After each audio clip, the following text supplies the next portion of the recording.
Joining me now is foreign policy and national security reporter and Pentagon correspondent for the Daily Caller News Foundation, Russ Reed. Russ, thanks for being here. Glad to be here, Liz. Thanks for having me. All right, let's talk about this bill. Not a lot is heard right now about it, or as yet heard about it. What's the intention of this bill? Yeah, so the aptly named No Defense Contractors for Terror Profiteers Act is being pushed by Congressman Roscom from Illinois in order to, as you said earlier, prevent any companies that are doing significant business with people who are essentially designated terror supporters from doing business with the DoD. So basically the idea, to put it short and sweet, is if you're doing business with Iran, that's fine, but you can't do business with the U.S., so you have to choose one. All right, so the purpose, too, is to prevent any contracts to be awarded to particular entities in Iran because they funnel money to Hezbollah. Tell me about these Iranian paramilitary organizations that this congressman's trying to cut ties with. Right, so it's the Islamic Revolutionary Guard Corps, which is a kind of shadow military that's in addition to the already established military in Iran. The difference being, and it's a very crucial one, that the IRGC reports directly to the Supreme Leader, essentially. These guys have their hands in literally everything from the Quds Force, which is what created Hezbollah, led by General Soleimani, as well as funding groups like Hamas, the Shia militias, which killed hundreds of servicemen during the Iraq war occupation. Everything from there up into every economic sector, ranging from financial markets to automobile sales. You would actually be hard-pressed, based on the information provided by the Institute for Peace, that to find any organization or business in Iran that does not have IRGC leadership or someone involved in it. So essentially what happens is they utilize this money that comes in through these companies to then funnel it down into the terror sponsorship that they've been engaging in for several decades now. All right, so let me make sure I understand the train of this. So they're not officially affiliated with the Iranian military, but they are connected with the government because, like you said, they report directly to the Supreme Leader. So they're ordered by the government?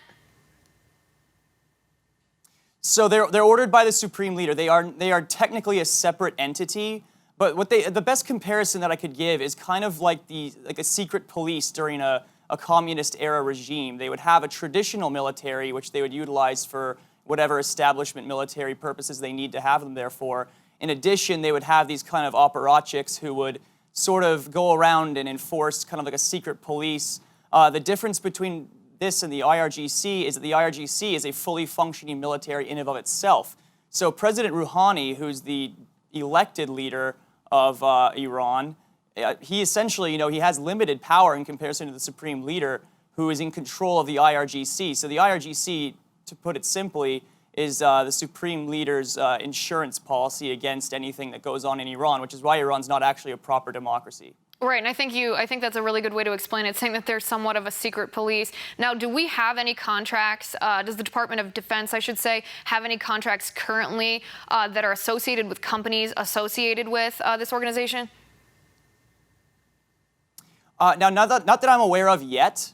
There could be. I think the congressman intends to look into that quite thoroughly. But basically what the decision here and the operation here is that they don't want to have any companies that would perhaps do business with the Iranians engaging in business with the U.S. So these companies could be essentially anybody, ranging from airline manufacturers to banks, anyone who does business with the DoD, and there are quite a few major multinationals who do. They would be prevented from doing so in the future. So if there are any companies that would be engaging in this after this bill is passed, if it is, they would have to prove they're no longer engaging in that and sever those ties. Right, and this provision was originally going to be part of the 2017 defense budget, but it was nixed from that. That's why it's a standalone bill. Russ, you'll have to keep us updated on what ends up happening with this, but I do want to ask you about one other thing, and that has to do with Guantanamo Bay, our military prison in Cuba. Senator Jerry Moran is saying that detainees there, the terrorists that we hold there, are learning of their release before Congress learns that they're going to be released. Russ, is this accurate? according to the senator, it's quite accurate. He was in Guantanamo earlier this year, visiting himself with another congressional delegation. And he was talking to the commanders there, all the people who were in charge of the various operations regarding the detainees, and that is what he claimed. It was last week during a Senate testimony where he made that statement. And, you know, it may not be technically illegal for them to be doing this, but it certainly borders on some very strange regulatory procedures because there's essentially a legal mandate for Congress to know of these releases before they occur.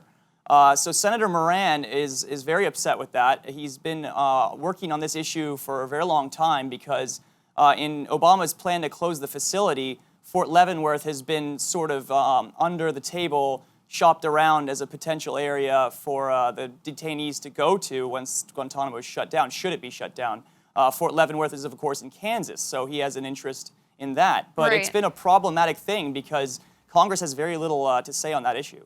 Right, and it seems vital that our lawmakers, that Congress would know when these detainees were going to be released beforehand so that they can take part in properly negotiating either their release to a foreign country or where they're going to go here. It just seems like gross oversight that there would be that lack of communication. Russ, we are out of time for today, but I appreciate you coming on the program as always.